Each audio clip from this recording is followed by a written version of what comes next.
दोस्तों नमस्कार, स्वागत है आपका परीक्षा खबरी में। 4 सितंबर 2021 की महत्वपूर्ण खबरों को देखेंगे। ब्रिक्स बैंक या न्यू डेवलपमेंट बैंक ने यूएई, बांग्लादेश और उरुग्वे को नए सदस्य के रूप में स्वीकार किया। तो संयुक्त अरब अमीरात, बांग्लादेश और उरुग्वे ब्रिक्स बैंक के नए सदस्य बने हैं या न्यू डेवलपमेंट बैंक के नए सदस्य बने हैं। ब्रिक्स देशों के समूह द्वारा स्थापित न्यू डेवलपमेंट बैंक ने 2 सितंबर 2021 को संयुक्त अरब अमीरात, उरुग्वे और बांग्लादेश को नए सदस्य के रूप में जोड़ा है। ये ब्रिक्स के नए सदस्य नहीं है, ध्यान रखिएगा, ये ब्रिक्स बैंक के नए सदस्य हैं। न्यू डेवलपमेंट बैंक 2015 में ब्रिक्स सदस्यों ब्राज़ील, रूस, भारत, चीन और दक्षिण अफ्रीका द्वारा लॉन्च किया गया था। इससे पहले ब्रिक्स विकास बैंक के रूप में ब्रिक्स डेवलपमेंट बैंक के रूप में जाना जाता था। इसका मुख्यालय शंघाई में है। न्यू डेवलपमेंट बैंक का पहला क्षेत्रीय कार्यालय दक्षिण अफ्रीका के जोहान्सबर्ग में स्थापित किया गया था, जबकि दूसरा क्षेत्रीय कार्यालय 2019 में ब्राज़ील में स्थापित किया गया था। इसके बाद तीसरा जो है रूस में स्थापित किया गया था। यह बैंक सदस्य देशों के साथ साथ अन्य विकासशील देशों में बुनियादी ढांचे और सतत विकास परियोजनाओं के लिए संसाधन जुटाता है। तो अगर परीक्षा में आ जाए स्टेटमेंट कि यह जो है केवल ब्रिक्स के सदस्य देशों के बुनियादी ढांचे सतत विकास परियोजनाओं के लिए संसाधन जुटाता है, तो गलत हो जाएगा। ठीक है, सदस्य देशों के साथ साथ अन्य विकासशील देशों में बुनियादी ढांचे और सतत विकास परियोजनाओं के लिए संसाधन जुटाता है। यह वैश्विक विकास और विकास की दिशा में बहुपक्षीय और क्षेत्रीय वित्तीय संस्थानों द्वारा किए गए मौजूदा प्रयासों का पूरक है। बैंक की अधिकृत पूंजी $100 अरब है। यह संयुक्त राष्ट्र के सदस्यों द्वारा सदस्यता के लिए खुला है, अर्थात इसमें संयुक्त राष्ट्र के जो सदस्य देश हैं भाग ले सकते हैं, सदस्य बन सकते हैं। भारतीय जीव विज्ञानी के लिए बहलर कछुआ संरक्षण पुरस्कार। तो भारतीय जीव विज्ञानी शैलेंद्र सिंह को 3 गंभीर रूप से लुप्तप्राय कछुआ संरक्षण प्रजातियों को विलुप्त होने के कगार से वापस लाने के लिए बहलर कछुआ संरक्षण पुरस्कार से सम्मानित किया। किसे? भारतीय जीव विज्ञानी शैलेंद्र सिंह को। यह 3 गंभीर रूप से विलुप्तप्राय कछुआ प्रजातियों, लाल रंग के कवच वाला कछुआ जिसको बाटागुर कछुआ बोलते हैं, उत्तरी नदी टेरापिन कछुआ जिसको बटाकुर बस्का बोलते हैं, और ब्लैक सॉफ्टशेल कछुआ जिसको निस्लोनिया नाइग्रिकन्स बोलते हैं, ये 3 कछुओं को संरक्षित किया है इन्होंने। 5 सितंबर से 17 सितंबर तक, ध्यान रखिएगा, पूछ सकता है, शिक्षक पर्व 2021 शिक्षा मंत्रालय द्वारा मनाया जा रहा है। नई शिक्षा नीति को बढ़ावा देने के लिए, जागरूक करने लोगों को, ठीक है, इसके महत्व को समझाने के लिए। एक बात बताऊंगा आपको, कल मैंने एक वीडियो में बताया कि नई शिक्षा नीति लागू करने वाला पहला राज्य हिमाचल प्रदेश बना, और कुछ समय से आप लोग पढ़ रहे होंगे, मैंने बताया है कर्नाटक पहला राज्य बना है। तो थोड़ी कन्फ्यूजन की स्थिति है, इसको क्लियर करना होगा।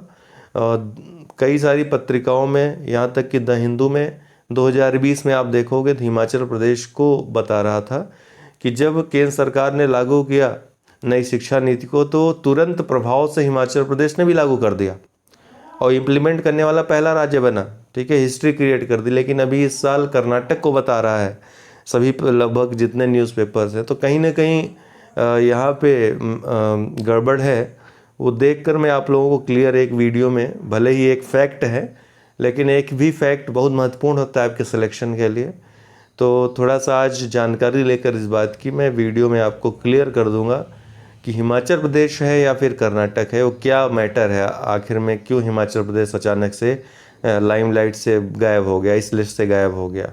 जबकि उसी आप सर्च करिए तो Himachal Pradesh create history by implementing the new education policy first in India. तो इसके बाद देखते हैं कर्नाटक का नाम कैसे आ गया अचानक से।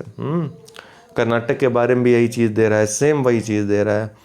तो अगर आप लोगों को किसी को मालूम है तो कमेंट बॉक्स में मुझे कमेंट कर सकता है। अगर स्रोत का लिंक हो तो सोर्स का लिंक भी दे सकता है।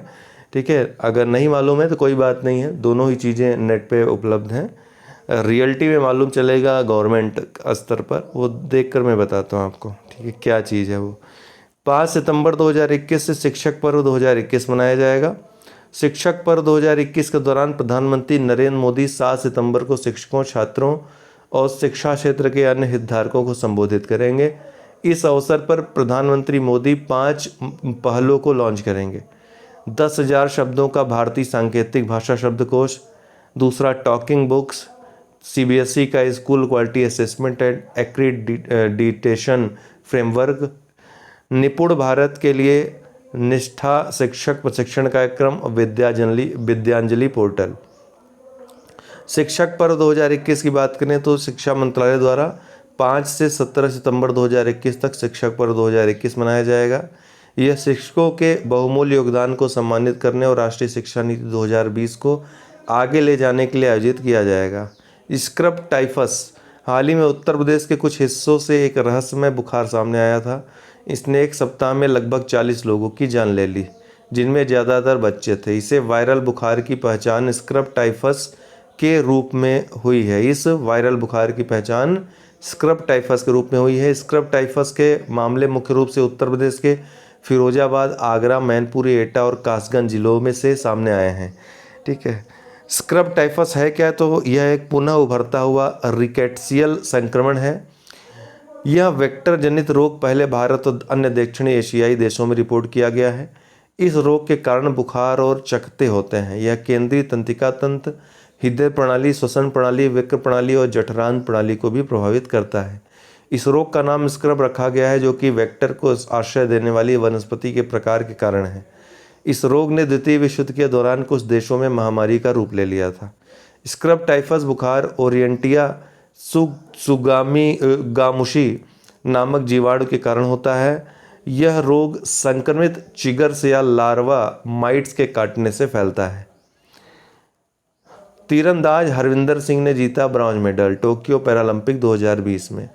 तो हरविंदर सिंह ने टोक्यो पैरालंपिक 2020 में शानदार प्रदर्शन करते हुए देश को एक और मेडल दिलाया है। उन्होंने पुरुष एकल रिकर्व ओपन में ब्रॉन्ज मेडल अपने नाम किया। यह तीरंदाजी में भारत का पैरालंपिक का अब तक का पहला पदक है। इसके साथ ही भारत के नाम 2020 टोक्यो पैरालंपिक खेलों में कुल 13 पदक हो गए हैं।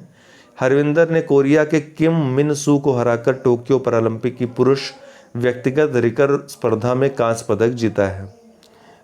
क्विज में क्या है? निम्न में से किस भारतीय ने टोक्यो पैरालंपिक की हाई जंप स्पर्धा में सिल्वर मेडल जीत लिया है?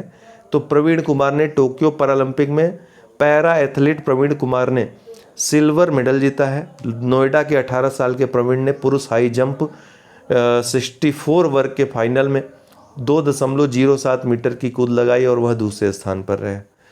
किस फुटबॉलर ने 111 गोल के साथ सर्वाधिक अंतर्राष्ट्रीय गोल दागने वाले विश्व के पहले खिलाड़ी बन गए हैं?